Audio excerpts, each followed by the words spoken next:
If I'm elected as an independent, in many ways I'm going to continue much as before. People somehow imagine that if you're a government backbencher, you're going to have more influence over ministers in respect of what goes on in your constituency. I'm afraid this is a fantasy. I've watched how ministers and government treat backbenchers, whether they're government backbenchers, opposition backbenchers, or independent backbenchers. Ultimately, you will be treated, interestingly enough, pretty much equally.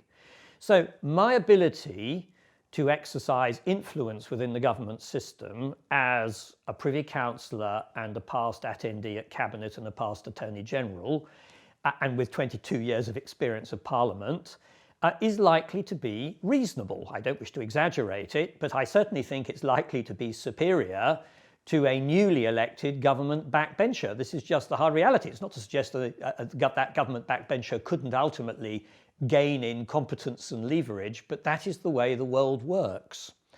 So from the point of view of people asking me the question, well, as an independent, how will what will you be doing in Parliament? Well, I will be sitting in Parliament, acting independently of a government or opposition whip, and making my mind what to vote on a case-by-case basis.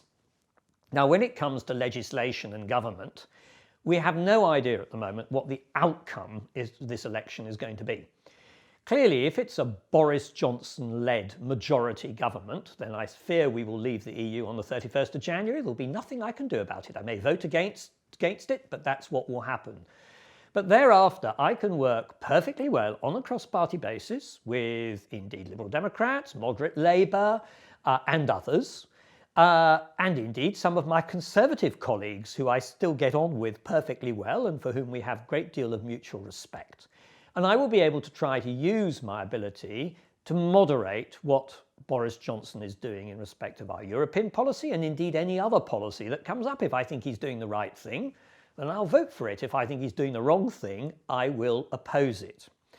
I'm clearly, absolutely satisfied that having Jeremy Corbyn in Downing Street would be a disaster. I think it's rather unlikely he's going to be able to form a majority government.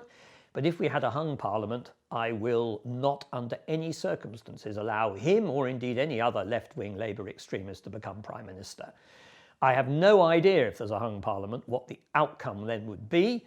One possibility is that we can apply some pressure and leverage on Boris Johnson as Prime Minister to hold a second referendum, which I believe is very much in the national interest.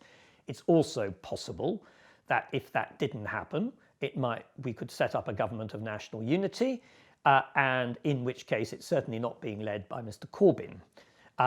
So it would have to be one which delivered a number of set goals, because you wouldn't be able to agree on very much. And I'm afraid if we have a hung parliament, we may well have another general election before too long. But at least we could try to use a government of national unity, or that period of a hung parliament, whoever is in office, to try to resolve Brexit in some final way in terms of going back to the public and consulting them. And I think that would be better than going round in circles.